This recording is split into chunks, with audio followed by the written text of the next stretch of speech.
అన్ని రకాల వస్త్రాలపై up to 70% discount.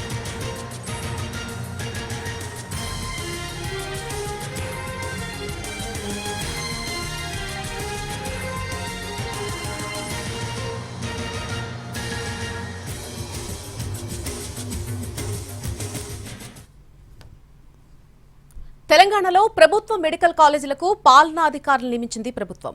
అన్ని ప్రభుత్వ మెడికల్ కాలేజీలు, బోధనా హాస్పిటల్స్ కు ప్రిన్సిపల్, సూపరింటెండెంట్లను ప్రకటించింది.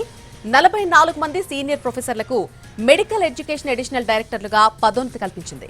వీళ్లందరినీ మెడికల్ కాలేజీలకు ప్రిన్సిపల్స్ గా, టీచింగ్ హాస్పిటళ్లకు సూపరింటెండెంట్లుగా నియమించింది. ఈ మేరకు జీవో జారీ చేసింది ప్రభుత్వం. తెలంగాణ రాష్ట్రం ఏర్పడిన తర్వాత ప్రభుత్వ మెడికల్ కాలేజీలు, టీచింగ్ హాస్పిటళ్లకు రెగ్యులర్ పద్ధతిలో పరిపాలనా అధికారులను నియమించడం ఇదే తొలిసారి. మరోవైపు అసోసియేట్ ప్రొఫెసర్లుగా పనిచేస్తున్న 278 మందికి ప్రొఫెసర్లుగా పదోన్నతులు కల్పించే ప్రక్రియ చివరి దశకొచ్చింది. ఏడీఎంఈల పోస్టింగ్ ప్రక్రియ పూర్తవడంతో ప్రొఫెసర్లుగా ప్రమోట్ అయిన వారికి కూడా ప్రభుత్వం త్వరలోనే పోస్టింగ్స్ ఇవ్వనుంది. ఈ ప్రమోషన్లతో అన్ని కాలేజీల్లో ప్రొఫెసర్లు, డిపార్ట్మెంట్ హెచ్ఓడీల కొరత సమస్య తీరబోతోంది. అసిస్టెంట్ ప్రొఫెసర్లుగా పనిచేస్తున్న సుమారు 231 మందిని అసోసియేట్ ప్రొఫెసర్లుగా ప్రమోషన్లు ఇచ్చేందుకు ఆరోగ్య శాఖ చర్యలు ప్రారంభించింది. అసోసియేట్ ప్రొఫెసర్, అలాగే ప్రొఫెసర్, అడిషనల్ డిఎంఈల పోస్టులను నేరుగా రిక్రూట్ చేసుకునే అవకాశం లేకపోవడంతో ప్రమోషన్ల ద్వారా ఈ పోస్టులను భర్తీ చేస్తోంది.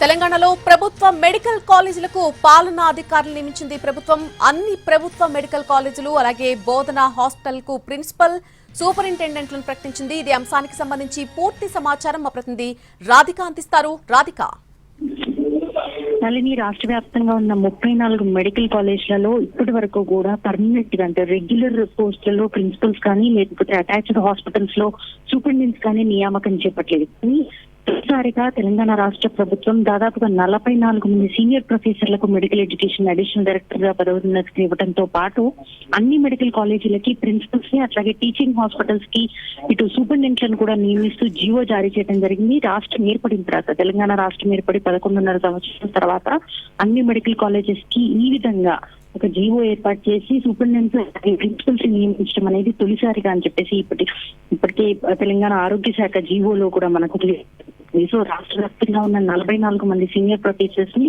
అడిషనల్ మెడికల్ ఎడ్యుకేషన్ డైరెక్టర్లుగా ప్రమోట్ చేస్తూ ఈ జీవో ఇవ్వడం జరిగింది. రాష్ట్ర వ్యాప్తంగా ఉన్న అన్ని మెడికల్ కాలేజెస్ ని చక్కదిద్దేందుకు ఇటు ప్రక్షాళన మొదలుపెట్టింది. అన్ని మెడికల్ కాలేజెస్ కి సంబంధించిన ఎక్విప్మెంట్స్ కావచ్చు, ఇటు ఆయా మెడికల్ కాలేజెస్ కి సంబంధించి పూర్తి స్థాయిలో ప్రక్షాళన చేస్తూ బెస్ట్ ఎడ్యుకేషన్ ఇవ్వడానికి ఇటు మెడికల్ కాలేజీల వైపు, అట్లాగే బెస్ట్ ట్రీట్మెంట్ ఇవ్వడానికి హాస్పిటల్స్ వైపు పూర్తి స్థాయిలో ప్రక్షాళన చేసే విధంగా క్షేత్రస్థాయి నుంచే దాన్ని చక్కదిద్దేందుకు దాదాపుగా అసోసియేట్ ప్రొఫెసర్లుగా పనిచేస్తున్న వాళ్లలో 2278 పదోన్నతులు పెంచి పూర్తి స్థాయిలో దాన్ని కంప్లీట్ చేసేందుకు కూడా ఆ దశ కూడా చివరి దశ చేరుకున్నట్టుగా కూడా ఇటు ప్రభుత్వం చెప్పడం జరిగింది. కొత్తగా ఇచ్చే ప్రమోషన్స్ కి సంబంధించి హెచ్ఓడీల సమస్య కూడా దీంతో తీరబోతుంది. అన్ని హాస్పిటల్స్ లో, మెడికల్ కాలేజెస్ లో కూడా వైద్య సేవల్ని మెరుగుపరిచేందుకు ప్రభుత్వం కీలక నిర్ణయాలు తీసుకుందని చెప్పుకోవచ్చు. Right Radhika, thank you for the update.